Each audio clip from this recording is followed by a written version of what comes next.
Before you judge me, I hope you understand the context of this story. My name is Elena Vasquez, and I'm 61 years old. I've lived in Houston, Texas for the past 40 years, working as a pediatric nurse at Texas Children's Hospital until my retirement 2 years ago. I have one daughter, Maria, who is 33 years old and married to a man named Dr. Jonathan Blake, a successful cardiologist at Houston Methodist Hospital. Together they have my precious grandson, Alex, who is 6 years old and the light of my life. The story I'm about to tell you began on a terrifying Tuesday evening in September 2024, when my world was turned upside down by a phone call that every grandmother dreads. It was Maria calling, her voice breaking with panic and fear in a way I had never heard before. "Mama, we're at the emergency room," she sobbed into the phone. "Alex collapsed at school during recess. They said he just fell down and started having trouble breathing. The paramedics brought him to Memorial Hermann, and now Jonathan is here, and they're running tests, and I don't know what's wrong with my baby." My nurse's instincts immediately kicked in, along with my grandmother's terror. "I'm coming right now," I said, already grabbing my keys and purse. "Which emergency room? Memorial Hermann downtown?" "Yes, but Mama..." Maria's voice became hesitant, and I could hear Jonathan's voice in the background, though I couldn't make out what he was saying. "Jonathan says maybe you shouldn't come right now. He says too many people in the waiting room might be overwhelming, and since he's a doctor here, he can handle everything." Something cold settled in my stomach. Jonathan had never liked me much, though he'd always been polite enough in family settings. He came from a wealthy Boston family, had gone to Harvard Medical School, and had never quite hidden his belief that his wife had married beneath her potential when she chose someone from my working-class Mexican-American background. But this was about Alex, my grandson, and no one was going to keep me away from him when he needed me. "Maria, I'm his grandmother. I'm coming to the hospital." "I know, but Jonathan is really insistent. He says since he's medical staff, he can get better information and make sure Alex gets the best care. He thinks it would be better if family members who aren't medical professionals stayed away until we know what's going on." I could hear the conflict in my daughter's voice. She wanted me there, I could tell, but she was caught between her husband's wishes and her own needs. Jonathan had a way of making his preferences sound like medical advice, using his authority as a doctor to control situations even when they were personal rather than professional. "Maria, put Jonathan on the phone. He's talking to the doctors right now. Mama, please, just wait at home for now. I'll call you as soon as we know anything." But I was already in my car, driving toward the hospital with a sense of urgency that had nothing to do with Jonathan's preferences and everything to do with my love for Alex. In my 40 years as a pediatric nurse, I had seen too many emergencies to sit at home waiting for updates when my grandson was in crisis. When I arrived at Memorial Hermann's emergency department, I went straight to the information desk. The clerk, a young woman who looked overwhelmed by the busy evening shift, barely looked up when I approached. "I'm here to see my grandson, Alex Blake. He was brought in by ambulance about an hour ago." She typed something into her computer. "Are you on the approved visitor list?" I'm his grandmother. His mother is Maria Blake, and his father is Dr. Jonathan Blake. "I see the parents listed, but I don't see any other approved visitors. Hospital policy requires that pediatric patients have specific family members approved by the parents before..." "Excuse me, this is my grandson we're talking about. I need to see him." The clerk looked uncomfortable. "Ma'am, I understand your concern, but Dr. Blake specifically requested that only immediate family be allowed in the pediatric emergency area, and he defined immediate family as just the parents." Jonathan had deliberately excluded me. While my grandson was somewhere in this hospital, possibly fighting for his life, my son-in-law was using his medical credentials and authority to keep me away from the child I loved more than anything in the world. "Can you at least tell me what room he's in? Or give me an update on his condition?" "I'm sorry, but I can only give information to approved family members." HEPA regulations, you understand. I sat in the main waiting area for 2 hours, watching other families come and go, watching doctors and nurses move efficiently through the halls, and feeling completely helpless. Every few minutes, I would approach the desk again, hoping that someone would take pity on me, or that the rules would somehow change, but the answer was always the same. Around 10 p.m., Maria finally came out to the waiting area. She looked exhausted and scared. Her usually perfect makeup smudged from crying, her clothes wrinkled from hours of stress. "How is he?" I asked immediately, standing up and moving toward her. "They're still running tests. His oxygen levels were low when he came in, and they're having trouble figuring out what caused the collapse. They've done chest x-rays, blood work, an EKG." She rattled off the tests like she was reading from a medical chart, clearly trying to stay focused on facts rather than emotions. "I want to see him." "Mama, Jonathan is really adamant about this. He says the emergency room is chaotic enough without additional family members. He thinks Alex needs calm and quiet right now." "I've worked in pediatric emergencies for 40 years, Maria. I know how to be calm and quiet around sick children. What I don't understand is why Jonathan thinks keeping his grandmother away is somehow better for Alex." Maria looked around the waiting room, clearly uncomfortable with having this conversation in public. "Can we sit down for a minute?" We found 2 chairs in a corner, away from the other families. Maria took my hands, and I could feel how cold and shaky they were. "Mama, I need to tell you something, and I don't want you to get upset." "What is it?" "Jonathan he's been saying some things about you recently. About your nursing background, and about whether you might interfere with Alex's medical care." I felt like I'd been slapped. Interfere? How could I possibly interfere? He says that sometimes family members who have medical knowledge think they know better than the doctors treating the patient. He's worried that you might question his decisions or try to influence the medical team based on your nursing experience. The accusation was so ridiculous and hurtful that I could barely process it. In my 4 decades as a pediatric nurse, I had worked with thousands of doctors, and never once had I been accused of interfering with patient care. I knew exactly how the hierarchy worked in hospitals, and I had always respected the boundaries between nursing and physician responsibilities. "Maria, you know that's not true. You know I would never do anything to interfere with Alex's care." "I know that, but Jonathan is convinced that having you in the room would be a distraction. He wants to focus completely on making sure Alex gets the best treatment possible." What Jonathan really wanted, I realized, was complete control over the situation. He wanted to be the hero who saved Alex, the medical expert who handled the crisis, without having to deal with any input or questions from his wife's family. My presence threatened his narrative of being the only competent person in the room. "How long are you going to let him keep me away from my grandson?" "Hopefully not much longer. Once they figure out what's wrong and Alex is stable, I'm sure Jonathan will be more reasonable about visitors." But I had a sinking feeling that Jonathan's restrictions had nothing to do with Alex's medical condition and everything to do with his need to control the situation and exclude me from important family moments.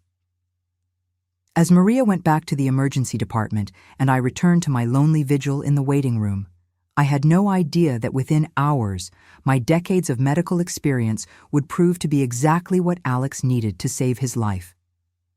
The very knowledge that Jonathan was using to justify keeping me away would soon become the key to identifying a life-threatening condition that everyone else had missed.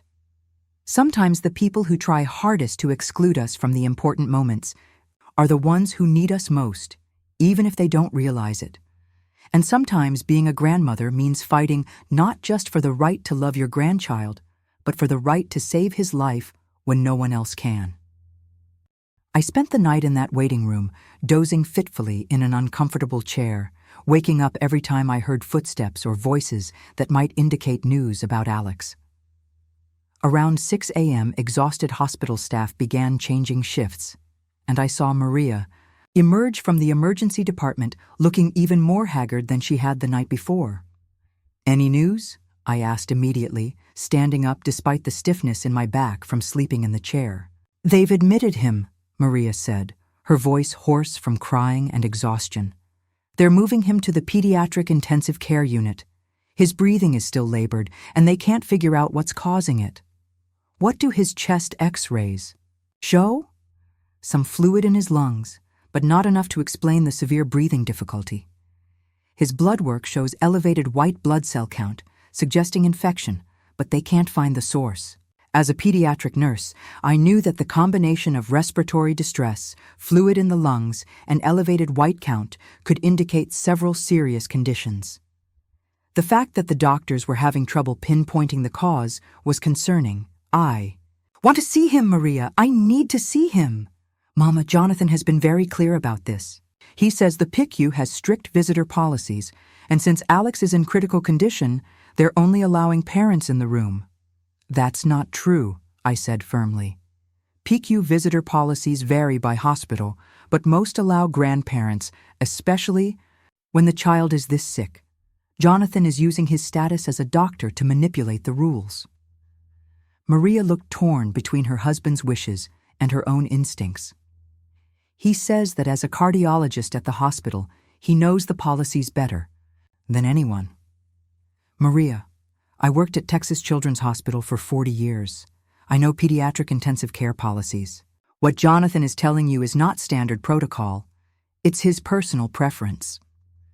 But before Maria could respond, Jonathan appeared in the waiting area. He looked perfectly composed despite the all-night vigil, his expensive suit somehow still crisp, his graying hair neatly styled. He had the kind of commanding presence that made people assume he was always right about everything. Elena, he said, his tone polite but cold. I understand you've been here all night. I appreciate your concern for Alex, but as I explained to Maria, we're trying to keep the environment around Alex as calm and controlled as possible. Jonathan, I just want to see my grandson. I promise I won't interfere with his care. It's not about interference, he said, though his tone suggested that was exactly what it was about. It's about optimal patient care. The PICU staff needs to focus entirely on Alex's medical needs without the distraction of managing multiple family members. I've worked in pediatric critical care for decades. I know how to stay out of the way while still being supportive. Jonathan's expression hardened slightly. Elena, with respect, your nursing experience was at a different hospital with different protocols.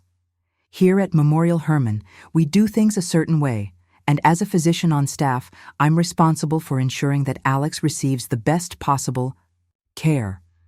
The dismissive way he said, your nursing experience, as if my 4 decades of pediatric expertise were somehow quaint and irrelevant, made my blood boil.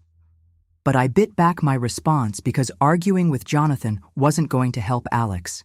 Can you at least tell me what the current diagnosis is? We're still ruling out various possibilities. The pulmonology team is considering atypical pneumonia. The infectious disease specialists are looking into unusual bacteria or viruses, and we're waiting for more specialized blood tests. Something about the list of possibilities bothered me, but I couldn't quite put my finger on what was missing. As Jonathan continued talking about various tests and consultations, I found myself mentally running through the symptoms Maria had described. Sudden collapse, breathing difficulties, fluid. In lungs, elevated white count. Has anyone considered cardiac involvement? I asked. Jonathan's eyes flashed with irritation. Elena, Alex is being treated by a full team of specialists, including pediatric cardiologists.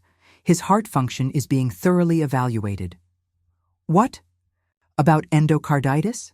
Have they ruled that out? Of course they've considered endocarditis. The cardiology team has done echocardiograms and what about the specific type of echo?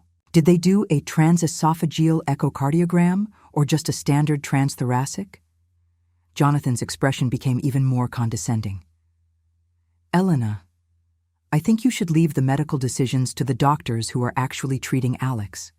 Your questions are exactly why. I think it's better for you to wait here while the medical team focuses on diagnosis and treatment.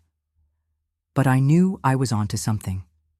Endocarditis, infection of the heart valves, could present exactly the way Maria had described Alex's symptoms. It was a condition that could be missed on standard echocardiograms, especially in children, and it could be life-threatening if not treated quickly. Jonathan, when did Alex last have dental work? What does that have to do with anything? Dental procedures can sometimes introduce bacteria into the bloodstream, which can lead to endocarditis. If Alex had dental work recently and developed an infection, Elena, stop. Jonathan's voice was sharp now, and other people in the waiting room were starting to look at us. You're not Alex's doctor. You're not even his nurse. You're his grandmother, and right now, the best thing you can do for him is let the medical professionals do their jobs. Maria had been listening to this exchange with growing distress. Maybe we should all just calm down and focus on Alex, she said. You're absolutely right, Jonathan said, putting his arm around Maria's shoulders. Which is why I think Elena should go home and get some rest. We'll call her when there's news. I'm not leaving this hospital until I know Alex is okay. Then you'll be waiting in this lobby because you're not being admitted to the PICU. As Jonathan led Maria back toward the elevators, I sat down heavily in my chair, frustrated and worried. But the more I thought about Alex's symptoms, the more convinced I became that the medical team was missing something important. Around noon, a different doctor approached me in the waiting room. She was a young resident, looking tired and stressed, and she glanced around nervously before sitting down next to me. Excuse me, are you Alex Blake's grandmother? Yes. Is he okay? I'm Dr. Sarah Chen, one of the pediatric residents working on Alex's case. I heard you asking about endocarditis earlier, and I wanted to talk to you about that. Did someone finally order a transesophageal echo? That's what I wanted to ask you about. Dr. Blake, Alex's father, has been very specific about which tests he wants ordered and which consultants he wants involved. But Alex isn't responding to the antibiotics we've started, and his respiratory status is actually getting worse. My heart sank. What are his current vitals? Oxygen saturation is dropping despite being on supplemental oxygen, heart rate is elevated, and he's developing peripheral edema. The symptoms are progressing in a way that's not consistent with simple pneumonia. Dr. Chen, I worked in pediatric critical care for 40 years. What you're describing sounds like Alex could have endocarditis with possible valve involvement. Has anyone done a detailed echocardiogram to look at his heart valves? That's exactly what I was thinking. But Dr. Blake insists that the cardiology team has already cleared Alex's heart. He says ordering additional cardiac studies would be unnecessary and potentially harmful. I felt a chill run down my spine. Jonathan's need to control Alex's care was potentially preventing the medical team from ordering the tests that could save his life. Dr. Chen, you need to order that transesophageal echo regardless of what Dr. Blake says. If Alex has endocarditis and it goes untreated, he could die. I know, but Dr. Blake is a senior physician here, and he's made it very clear that he doesn't want additional family members influencing Alex's care. If I go against his wishes, then you might save Alex's life. And if you don't, you might lose him. Dr. Chen looked torn between medical protocol and her clinical instincts. Can you tell me more about why you think it's endocarditis? For the next 20 minutes, I explained to Dr. Chen everything I knew about pediatric endocarditis, its presentation, its potential complications, and why it was often missed in children. By the time I finished, she was nodding thoughtfully. You know what? You're right. I'm going to order that tea, and I'm going to make sure the pediatric cardiology team takes another look at Alex's case. Dr. Chen, thank you. And please, is there any way I can see Alex? Just for a few minutes? I'll see what I can do, she said. You clearly know what you're talking about, and honestly, Alex could use all the advocates he can get right now, as Dr. Chen hurried back toward the elevators. I realized that my decades of experience might be the key to saving Alex's life, despite Jonathan's efforts to keep me away from his care. Sometimes being excluded from the room doesn't mean you can't Still find a way to help the person you love most. 2 hours after my conversation with Dr. Chen, Maria came rushing out to the waiting room, her face a mixture of relief and confusion. She looked like she had been crying, but this time the tears seemed to be from gratitude rather than fear. "Mama, they found it," she said, sinking into the chair next to me. "They found what's wrong with Alex. Tell me everything." Dr. Chen ordered a different kind of heart test, a trans-something echo, and they found an infection on one of Alex's heart valves. It's called endocarditis, and they said if they hadn't caught it when they did. She couldn't finish the sentence, but I understood. Relief flooded through me, followed immediately by anger. "How is Jonathan handling this news?" He's very quiet. The pediatric cardiologist said that Alex's symptoms were actually very consistent with endocarditis from the beginning, but that it can be difficult to diagnose without the right tests. "Did Dr. Chen mention our conversation?" Maria looked at me carefully.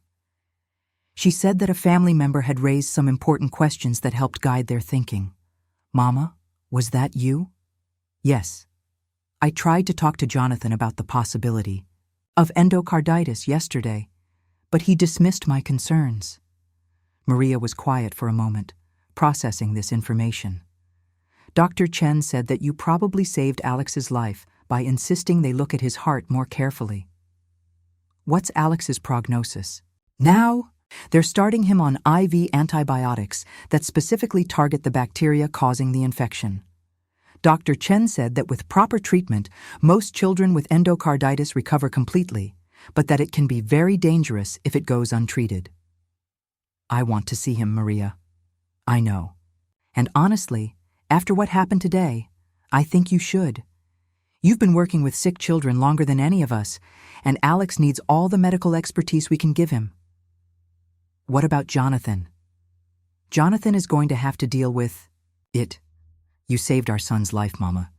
If he can't appreciate that, then that's his problem, not mine." When we got to the pediatric intensive care unit, Jonathan was standing outside Alex's room talking to a team of doctors. He saw us approaching and excused himself from the group. "Elena, I understand you want to see Alex, but Jonathan, stop." Maria interrupted, her voice firmer than I'd heard it in years. "My mother identified the condition that's been making Alex sick. She saved his life while you were busy keeping her away from him. She's going to see her grandson." Jonathan looked between Maria and me, clearly struggling with the situation. His medical authority had been undermined by a retired nurse, and his control over Alex's care had been challenged successfully by someone he'd been dismissing as irrelevant. The pediatric team mentioned that someone had suggested looking at endocarditis, he said stiffly. "I'm glad they found the diagnosis. Mama suggested endocarditis yesterday, Jonathan. She asked you about it specifically, and you told her to leave the medical decisions to the doctors." Jonathan's face flushed slightly. "Elena, I may have been overly cautious about visitor policies. The important thing is that Alex is getting the right treatment now." I could have pointed out that his overly cautious visitor policies had nearly prevented the diagnosis that saved Alex's life. I could have mentioned that his need to control the situation and exclude me from Alex's care had put my grandson at risk. But Alex needed calm and healing energy around him, not family conflict. "Thank you, Jonathan. I just want to see Alex." When I walked into Alex's room, my heart broke at the sight of my grandson. He looked so small in the hospital bed, surrounded by monitors and IV lines, oxygen tubes in his nose. But he was awake, and when he saw me, his face lit up with the kind of pure joy that only children can express. "Abuela," he said, his voice weak but excited, "you came to see me." "Of course I came to see you, mijo. I've been waiting out there for you to get better so I could give you the biggest hug. The doctors said I have something wrong with my heart, but that the medicine is going to fix it." "That's right. You're going to be fine. But you need to rest and let the medicine work." I sat next to his bed and took his small hand in mine. As a pediatric nurse, I had sat beside hundreds of sick children over the years, but this was different. This was my grandson, and the knowledge that I had played a role in saving his life filled me with a gratitude I could barely contain. Dr. Chen appeared in the doorway. "Mrs. Vasquez, could I speak with you for a moment?" I stepped outside the key room, where Dr. Chen was waiting with a small group of other doctors, including the pediatric cardiologist and an infectious disease specialist. "Mrs. Vasquez, we wanted to thank you for your insight into Alex's case," the cardiologist said. "Your suggestion to look more carefully at endocarditis was exactly what we needed to make the correct diagnosis. I'm just grateful you listened and ordered the right tests. We also wanted to ask you about Alex's medical history," the infectious disease specialist said. "Do you know if he's had any dental work recently, or if he's had any procedures that might have introduced bacteria into his bloodstream?" "Actually, yes. About 3 weeks ago, Alex had 2 teeth pulled by his dentist. Maria mentioned it to me because Alex was nervous about the procedure." The doctors exchanged glances. "Did he receive antibiotic prophylaxis before the dental work?" "I don't know. You'd have to ask Maria or Jonathan." Dr. Chen went to get Maria, and when she returned, Maria confirmed that Alex had indeed had dental extractions 3 weeks earlier. "Did the dentist give Alex antibiotics before the procedure?" the infectious disease specialist asked. "I don't think so," Maria said. "The dentist said it was a simple extraction and that antibiotics weren't necessary. Given Alex's age and health status, prophylactic antibiotics probably wouldn't have been standard protocol," the cardiologist explained. "But in rare cases, dental procedures can introduce oral bacteria into the bloodstream, which can then seed the heart valves and cause endocarditis." "So the dental work caused this?" Maria asked. "It's the most likely explanation. The bacteria we found in Alex's blood cultures are consistent with oral flora, the type of bacteria normally found in the mouth." As we returned to Alex's room, I couldn't help but think about how differently this might have ended if Jonathan hadn't been so determined to exclude me from Alex's care. The dental history that proved crucial to understanding the source of Alex's infection was something I knew about because I stayed involved in my grandson's life, attending his appointments and staying informed about his activities. Over the next few days, as Alex responded well to the targeted antibiotic therapy, Jonathan's attitude toward me began to change. He never explicitly apologized for trying to keep me away, but he stopped objecting to my presence and even began asking for my opinion on some aspects of Alex's care. "Elena," he said one afternoon as we sat in Alex's room watching him sleep, "I owe you an apology. I was so focused on controlling the medical aspects of Alex's care that I lost sight of the fact that sometimes experience and insight can come from unexpected sources. Jonathan, we all want what's best for Alex. That's what matters. Still, I should have listened when you raised the possibility of endocarditis. I let my ego get in the way of good patient care." It was the closest thing to an apology I was likely to get from Jonathan, and honestly, it was enough. Alex was going to be fine, and that was all that really mattered. A week later, Alex was discharged from the hospital with a full recovery expected. The antibiotics had cleared the infection completely, and follow-up echocardiograms showed that his heart valves were returning to normal function. But the real change was in our family dynamics. Jonathan had learned that medical expertise could come from unexpected sources, and that excluding people who love the patient could actually harm rather than help. Maria had found her voice in standing up for what she believed was right, even when it meant challenging her husband's medical authority. And I had learned that sometimes the most important thing you can do for someone you love is to refuse to be silenced, even when powerful people try to keep you away. Sometimes being a grandmother means fighting not just for the right to love your grandchild, but for the right to save his life when no one else will listen. 6 months after Alex's hospitalization, I was sitting in the audience at his elementary school, watching him perform in the spring concert. He was singing with his second-grade class, his voice strong and clear, his cheeks rosy with health and excitement. As I listened to him sing about springtime and growing flowers, I thought about how different this moment might have been if we hadn't caught his endocarditis in time. Maria was sitting next to me, and Jonathan was on her other side. All of us beaming with pride as Alex hit every note with the enthusiasm that only 6-year-olds can muster. It was hard to believe that just months ago, this healthy, vibrant child had been fighting for his life in a pediatric intensive care unit. After the concert, as we gathered in the school cafeteria for cookies and punch, Alex ran over to us, still, wearing his clip-on bow tie and the biggest smile I'd ever seen. "Did you hear me sing, Abuela? Did I do good?" "You did amazing, mijo. You were the best singer up there." Mrs. Johnson said we're going to have another concert at the end of the year, and I get to have a solo. As Alex chattered excitedly about his upcoming solo, I caught Jonathan watching me with an expression I'd never seen before. It wasn't the polite tolerance he'd shown me for years, or the dismissive condescension that had characterized our relationship during Alex's crisis. It was something that looked like genuine respect. Later that evening, after we'd taken Alex out for ice cream to celebrate his concert performance, Jonathan asked if he could speak with me privately. We stepped out onto Maria's back porch while she helped Alex get ready for bed.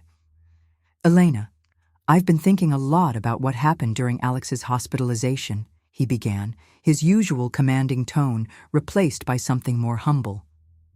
"I owe you more than just an apology. I owe you my son's life." "Jonathan, you don't owe me anything. Alex is my grandson. I love him, and I would do anything to protect him. But that's exactly my point. I almost prevented you from protecting him because of my own pride and prejudices." I was surprised by his directness. Jonathan had never been one to admit fault or show vulnerability. "I've been talking to some of my colleagues about what happened," he continued. "Several of them have told me stories about cases where family members, especially those with medical backgrounds, provided crucial insights that the medical team had missed. I realized that my insistence on excluding you wasn't about optimal patient care at all. It was about my need to be the hero, to be the one who saved Alex. Jonathan, you did help save Alex. You made sure he got to the hospital quickly. You advocated for him with the medical team, but you're the one who identified the correct diagnosis. You're the one who insisted the doctors look at his heart more carefully. If Dr. Chen hadn't listened to you..." He didn't finish the sentence, but I could see the weight of that possibility in his expression. "What matters is that we all work together to help Alex get better. No, what matters is that I almost prevented that collaboration because I was too arrogant to listen to someone I thought was beneath my expertise." We sat in comfortable silence for a few minutes, listening to the sounds of Alex and Maria in the house behind us, the ordinary sounds of a family going through their evening routine. "Elena, I want to ask you something, and I hope you'll consider it seriously." "What is it?" "I've been thinking about starting a program at the hospital, something that would formally recognize the valuable input that family members with medical backgrounds can provide. I'd like you to help me develop it." I was genuinely surprised. "What kind of program?" "A family medical liaison program. Something that would train nurses and doctors to better listen to family members who have medical knowledge, and that would create formal channels for family input when there are diagnostic challenges." "That's a wonderful idea, Jonathan. But why would you want me involved?" "Because you understand both sides of it. You have the medical expertise, but you also understand what it's like to be dismissed by doctors who think they know everything. You could help us create something that actually works." Over the following months, Jonathan and I worked together to develop what became known as the Family Medical Advocate Program at Memorial Hermann. The program trained medical staff to recognize and utilize the expertise of family members with medical backgrounds, and it created protocols for including family input in difficult diagnostic cases. The program was groundbreaking in its recognition that families weren't just emotional support systems for patients. They were often valuable sources of medical information and insight that could improve patient outcomes. "The irony," Jonathan said to me during one of our planning meetings, is that if this program had existed during Alex's hospitalization, you would have been listened to from the beginning, and we might have avoided days of misdiagnosis. But if Alex's crisis hadn't happened, you might never have realized the value of family medical input. True, sometimes it takes a near disaster to open our eyes to what we've been missing. The program officially launched on the 1-year anniversary of Alex's hospitalization. At the launch event, Jonathan gave a speech about the importance of listening to all voices in the medical process, and he specifically credited my advocacy for Alex as the inspiration for the program. Sometimes, the most important medical advice comes not from the doctor with the most impressive credentials, he said to the assembled medical staff, but from the grandmother who has loved and observed the patient longer than anyone else. After his speech, Jonathan found me in the audience. Elena, there's one more thing I want to say to you, and I want to say it publicly. He took the microphone again and asked me to join him on the stage. I was embarrassed by the attention, but I could see Maria and Alex in the audience, both beaming with pride. This program exists because of Elena Vasquez, Jonathan announced. When my son was critically ill, she identified a life-threatening condition that the medical team had missed. But more importantly, she taught me that expertise and insight can come from unexpected sources, and that excluding people who love the patient doesn't improve medical care. It compromises it. He turned to me directly. Elena, I'm sorry it took a crisis for me to recognize what an asset you are to our family and to the medical field. I'm grateful that you never gave up on Alex, and I'm grateful that you didn't give up on me either. The audience applauded, but what mattered most to me was seeing Alex in the front row, clapping enthusiastically for his abuela. He didn't fully understand the medical details of what had happened during his hospitalization, but he knew that his grandmother had fought for him when he was sick, and that his father had learned to appreciate her in a new way. Today, Alex is a healthy, thriving 7-year-old who shows no lasting effects from his bout with endocarditis. He still remembers being in the hospital, but mostly he remembers that all the adults who loved him worked together to make him better. The Family Medical Advocate Program has been adopted by several other hospitals in the Houston area, and Jonathan and I have been invited to speak at medical conferences about the importance of family input in complex cases. But the most unexpected transformation came just last month when Jonathan made an announcement that took our entire family by surprise. Elena, he said during our usual Sunday family dinner, I've been doing a lot of thinking about my career and what really matters to me as a doctor. What do you mean? I asked, though I could see something significant was coming. I've decided to change my specialty. I'm going back to residency training to become a pediatric cardiologist. Maria nearly dropped her fork. Jonathan, you're already an established cardiologist. Why would you want to start over? Because Alex's case showed me where my real passion lies. I want to work with children who have heart conditions, and I want to make sure that no family goes through what we went through, where a child's life hangs in the balance because doctors aren't listening to all the voices that could help. Jonathan looked directly at me. Elena, working with you on the Family Advocate Program has shown me that the best medical care happens when doctors, nurses, and families work together as true partners. I want to spend my career creating that kind of collaborative environment for children with heart disease. I felt tears spring to my eyes. The man who had once dismissed my medical expertise was now reshaping his entire career based on the lessons he'd learned from our experience. There's something else, Jonathan continued. I want to ask if you'd consider coming out of retirement to work with me. The Pediatric Cardiology Program is looking for experienced nurses who understand both the medical and family dynamics of treating children with heart conditions. Jonathan, I'm 62 years old. I've been retired for 2 years. Age is just a number, and your experience is invaluable. You saved Alex's life, but more than that, you've shown me what it means to advocate for children when everyone else has given up listening. Alex, who had been quietly eating his dinner while the adults talked, suddenly looked up. Abuela, Does this mean you're going to help other kids like the doctors helped me? I don't know yet, mijo. It's a big decision. I think you should do it. You're really good at helping sick kids feel better. 6 months later, I found myself back in Scrubs, working alongside Jonathan in the pediatric cardiology unit at Texas Children's Hospital. It felt strange to be back, in the hospital environment after retirement, but also incredibly fulfilling. Our first case together was a 9-year-old girl named Sophia, whose parents had been told by multiple doctors that her fatigue and shortness of breath were just growing pains. The parents, both teachers with no medical background, kept insisting that something was seriously wrong with their daughter. "What do you think?" Jonathan asked me after we'd reviewed Sophia's case. "I think we should listen to the parents. They know their child better than anyone." Further testing revealed a small ventricular septal defect that had been missed on previous examinations. Sophia underwent a minimally invasive procedure to repair the defect and made a full recovery. "You know what the difference is now?" Jonathan said to me as we watched Sophia's parents hug their daughter after her successful surgery. "What's that?" Before Alex's case, I would have dismissed those parents' concerns just like I dismissed yours.